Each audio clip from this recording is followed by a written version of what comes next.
Okay, so far we have learned various financial analysis techniques, and one of them was ratio analysis. So ratio analysis, we saw there are 5 parts to it, 5 types of ratios are there. So we'll be discussing 2 of them now. First up is activity ratio. Activity ratio basically आपको वो बताता है कि आपका जो day to day activity आप कर रहे हो, the operations that you are involved in, आप so you will be manufacturing something, you will be selling it out to someone, and उसके बीच में you will be making some receivable, थोड़ा सा payable होगा, थोड़ा inventory होगा. So how is the function of your operations? Basically that is determined by activity ratio. So activity ratio में first is receivable turnover.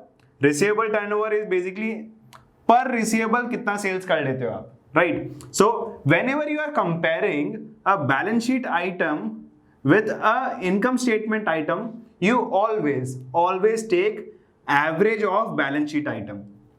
ठीक है? So यहाँ पे क्या हो रहा है, ये annual sales is the figure coming from income statement, average receivable is coming from balance sheet. So balance sheet वाला आइटम हम क्या करेंगे, एवरेज कर देंगे. एवरेज मतलब opening balance plus closing balance divided by 2. So annual sales divided by average receivable basically tells you receivable turnover. ठीक है, कितना रिसीवेबल का कितना टाइम्स में सेल्स करता हूं. Next is days of sales outstanding. मतलब क्या, मैंने जब से सेल्स किया मेरे को कितने दिन में पेमेंट आ जाता है. That is determined by 365, that is the total number of days in a year.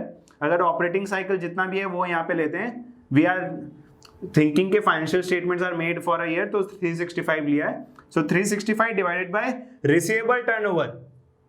Receivable turnover को अगर डिवाइड करोगे तो आपको पता चल जाएगा कितने डेज में आपका पेमेंट आपके पास आता है, right? So that is days of sales outstanding. This should be every ratio, may it be receivable turnover, inventory turnover, payables turnover और asset turnover, जो भी ratios हैं, they should be commensurating to the industry average. ठीक है, जिस industry में आप हो उस इंडस्ट्री के commensurating होना चाहिए, because अगर उससे कम या ज्यादा है तो कुछ खराब या अच्छा हो रहा है. Let's try to understand. अगर days of ये जो sale outstanding है, if it is more than the industry, that means कि आपका जो धंधा है, आपका जो बिजनेस है, दैट इज लथार्जिक. आप अपने क्रेडिटर से पेमेंट नहीं ले पा रहे हो in the duration that is industry is taking, right? And अगर वो डेज ऑफ रिसीवेबल कम है, so ideally it's a good thing, but उससे आपको ये भी एक इंडिकेशन मिलता है that you are too forceful on your creditors to give you payment which is aggressive as compared to the industry. Industry अगर 60 डेज का क्रेडिट पीरियड दे रहा है, बट आप अगर अपने क्रेडिटर्स को 45 डेज का ही क्रेडिट दे रहे हो, that means either you are too aggressive, या फिर आपका ब्रांड नेम है and people are happy to associate with you even if you are giving out only 45 days credit. तो अगर ब्रांड नेम वाला चीज है जहां पे आपके पास बार्गेनिंग पावर ज्यादा है and hence the days of receivable is less, it is great. But if you are too aggressive, that means you are losing out on sales. Because you are too aggressive, people will be skeptical to be part of your organization, right? So they might not be taking goods from you because of the lesser days of credit. ठीक है, तो अगर ज्यादा है तब तो दिक्कत है ही, कम है तो आइडियली अच्छी बात है, बट अगर वो आप बहुत ज्यादा एग्रेसिव हो जाते हो तो फिर आप थोड़ा सेल्स लूज कर रहे हो, वो भी मीनिंग हो सकता है. Third is inventory turnover. Inventory turnover में COGS लिया जाता है, कॉस्ट ऑफ गुड सोल्ड. ठीक है, सेल्स मत ले लेना यहाँ पे. The common mistake that people do is take revenue here. So inventory turnover is COGS divided by average inventory. मतलब इन्वेंट्री का कितना टाइम आप कॉस्ट घुमाते हो, right? How many times of inventory is your COGS. और days of inventory in hand basically tells you कि आपका जो इन्वेंट्री है वो कितने टाइम तक आपके बिजनेस में डिप्लॉयड रहता है, right? So if it should be equal to the industry as rightly pointed out before, but अगर वो ज्यादा है और अगर वो कम है तो क्या? अगर वो ज्यादा है मतलब आपका जो इन्वेंट्री है वो ऑब्सोलीट हो रहा है, people are not buying enough from you. अगर वो कम है if it is lesser than the industry, that means you are having too little of inventory. आपका इन्वेंट्री कम मेंटेन कर रहे हो. अब इन्वेंट्री कम मेंटेन कर रहे हो तो हो सकता है आप जस्ट इन टाइम इन्वेंट्री है तो बहुत अच्छी बात है, बट अगर कम इन्वेंट्री आप रख रहे हो और उसकी वजह से कम सेल्स हो रही है, then it isn't a good sign, right? So too little inventory and hence the days of inventory is less, तब अच्छी बात नहीं है. बट अगर we are maintaining inventory just in and out, then it's great thing. But अगर days of inventory in hand ज्यादा है तब तो वो खराब ही है. मतलब आपका इन्वेंट्री या तो बिक नहीं रहा है या तो वो ऑब्सोलीट हो गया, right? Next is payables turnover. Payables turnover is purchases, ठीक है, total purchases upon average trade payable. मतलब जितना मैं ले रहा हूं उसका कितना टाइम्स ट्रेड पेबल्स है, राइट? ट्रेड पेबल्स का कितना टाइम परचेजेस है. Number of days, similarly 365 divided by payables turnover करूंगा तो I will get the number of days payables are pending with me. अगर वो ज्यादा है मतलब ideally it's a good sign. मतलब मेरे जो पेबल्स होते हैं, मेरे whatever I need to give out to my creditors, अगर creditors मेरे को ज्यादा पीरियड दे रहे हैं as compared to the industry, ideally it's a great thing.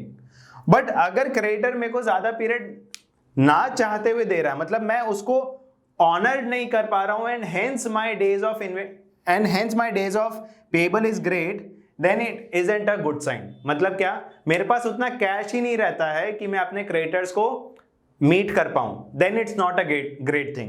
But since people want to associate with my brand and hence I'm getting a longer credit period, then it's great, right? So अगर लंबा है तो ideally अच्छा है, but लंबा है और क्योंकि आप नहीं पे कर पा रहे हो इसीलिए लंबा है, then it isn't a great thing. और अगर छोटा पीरियड है तब तो आपके पास बार्गेनिंग पावर कम है एज कंपेयर टू इंडस्ट्री, वो तो अच्छा है ही नहीं. Next is total asset turnover, which is revenue upon average total assets. Again, सब जगह आप देख रहे होगे average आ रहा है, which is very important point to note. Whenever you are comparing an income statement item with a balance sheet item, you always take average of the balance sheet item. Revenue upon average total assets, मतलब कितना time of your assets is your revenue. अगर आप 100 रुपए का asset लाते हो तो 200 रुपए का रेवेन्यू अगर लेके आते हो, that means your turnover is 2. जितना एसेट लाया उसका दोगुना रेवेन्यू कमा पा रहे हो. And similarly fixed asset turnover क्या हो जाएगा, revenue upon average fixed assets, right? Net fixed assets यहां पे लेते हैं, मतलब फिक्स्ड एसेट्स का कितना टाइम आप रेवेन्यू ला रहे हो.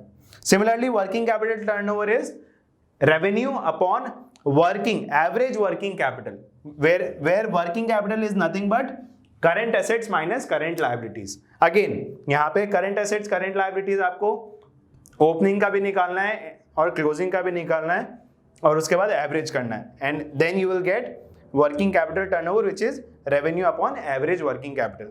मतलब कितना पैसा आपको डिप्लॉय करना पड़ता है अपने बिजनेस में so as to get that revenue, ठीक है? अगर वो 2 टाइम्स से 3 टाइम्स से 4 टाइम्स से, देन इट्स ग्रेट. मतलब आपको कम वर्किंग कैपिटल डिप्लॉय करना पड़ता है. But if you have to deploy 100 rupees to get a revenue of 100 rupees, then it doesn't make a great proposition, right? तो वर्किंग कैपिटल का जितना ज्यादा टर्नओवर हो रहा है, इट्स अ ग्रेट थिंग. मतलब उतना ज्यादा आप रेवेन्यू कमा के ला पा रहे हो. All those ratios are activity ratios, ठीक है? I hope this is clear. Let's move to liquidity ratio now. Liquidity ratio as the name suggest pertains to my ability to meet short term liabilities, ठीक है? Short term liabilities को meet करने के लिए मैं कितना केपेबल हूं, उसके लिए लिक्विडिटी रेशियो होता है. First up is current ratio. Current ratio is current assets upon current liabilities. It should ideally be greater than 1. मतलब करंट एसेट्स हमेशा ज्यादा होने चाहिए करंट लायबिलिटीज से.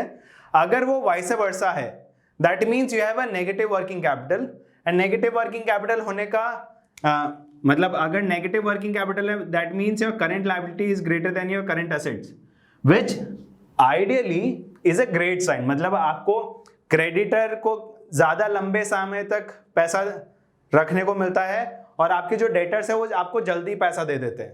आइडियली इट मीन्स दैट, तो वो अच्छी बात है. But in normal day to day scenario अगर देखा जाए, लायबिलिटीज अगर आपकी ज्यादा है और एसेट्स कम है तो लिक्विडिटी पे हैम्पर आता है. There could be a case where you will not be able to meet good the liability, right? So वो भी चीज हो सकती है. Ideally it should be equal to or greater than 1.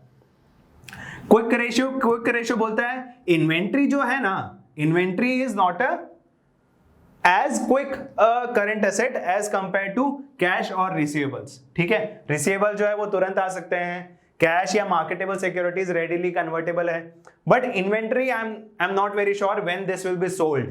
सो इसीलिए क्विक रेशियो क्या बोलता है, अगर आपको अपना लिक्विडिटी मेजर करना है, you should take only cash, marketable securities and receivables and divided by current liabilities. This will give you a better measurement of your liquidity.